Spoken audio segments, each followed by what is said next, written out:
ഞാൻ ഈ ഉരുൾപൊട്ടലുമായി ബന്ധപ്പെട്ട് അന്ന് പ്രവർത്തിച്ചത് മാത്രമല്ല, അതിനുശേഷം ഇന്നലെ വരെ ശരിക്കും പറഞ്ഞാൽ ഇതിന്റെ പുറകെ തന്നെ നടന്നുകൊണ്ട് ശ്രമങ്ങൾ നടത്തി നോക്കിയിരുന്നു പല രീതിയിലുള്ള.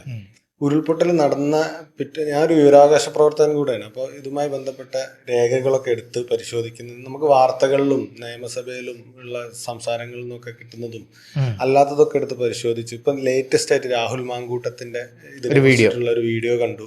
അപ്പോഴേക്ക് ഞാൻ വളരെ അതിശയപരമായിട്ട് ഇതിനെ നോക്കിക്കാണുന്ന ഒരു കാര്യം എന്താണെന്ന് വെച്ചാൽ, ഇപ്പൊ നമ്മുടെ കയ്യിലുള്ള ഡാറ്റ പോലും ഇതിൽ കേരളത്തിലെ രാഷ്ട്രീയ പാർട്ടികളുടെ അടുത്ത് ഇല്ലേ എന്നുള്ളത്. ഇവര് നിയമസഭയിൽ നമ്മൾ ഇവരെ പറഞ്ഞു വിടുന്നത് എന്തിനു വേണ്ടിയിട്ടാണ്?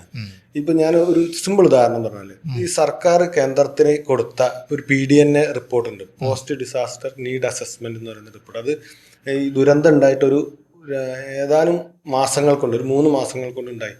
അതിൽ പറയുന്നത് 2007 വീടുകൾക്ക് നാശനഷ്ടം ഉണ്ടായിരുന്ന 1300 വീടുകൾ പൂർണ്ണമായിട്ട് നശിച്ചു എന്നാണ് അതിൽ പറയുന്നത്. പഞ്ചായത്തിൽ ഞാൻ വിവരാവകാശം കൊടുത്തപ്പോൾ അവർ 347ഓളം വീടുകൾ, കണക്കിൽ ചെറിയ വ്യത്യാസം ഉണ്ടാവും, അത് പിന്നെ ഓർത്ത് വെച്ച് പറയുന്നുണ്ട്. അതല്ല, 347ഓളം വീടുകൾ പൂർണ്ണമായി നഷ്ടപ്പെട്ടു എന്നാണ് പിന്നെ ഇത് പഞ്ചായത്ത് എന്ന് പറയുന്നത്.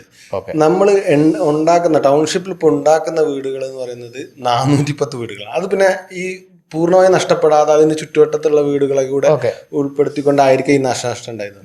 പക്ഷെ ഈ PDNA റിപ്പോർട്ടിൽ എങ്ങനെയാണ് 2007 വീടുകൾ നഷ്ടപ്പെട്ടു പോയത്? ഇനി അങ്ങനെ നഷ്ടപ്പെട്ടു പോയിട്ടുണ്ടെങ്കിൽ ഇത് എന്തുകൊണ്ട് ലിസ്റ്റിൽ ഇവരൊന്നും ഇല്ലാതായിപ്പോയി?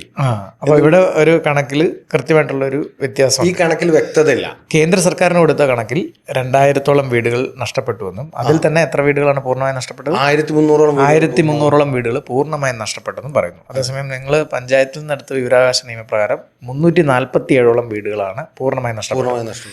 പക്ഷേ നമ്മുടെ ഈ പുതിയ പ്രൊജക്ട് അനുസരിച്ച് ടൗൺഷിപ്പുമായിട്ടൊക്കെ ബന്ധപ്പെട്ട് 400 ശിഷ്ടം വീടുകളാണ് അവർ പുനർനിർമ്മിച്ച് കൊടുക്കുന്നത്. അപ്പം കേന്ദ്ര സർക്കാരിന് കൊടുത്ത കണക്കും ഈ കണക്കും തമ്മിൽ വലിയ വ്യത്യാസമുണ്ട്. ഇതാണ് ഫസ്റ്റ് പോയിന്റ്. അതെ, ഫസ്റ്റ് പോയിന്റ്.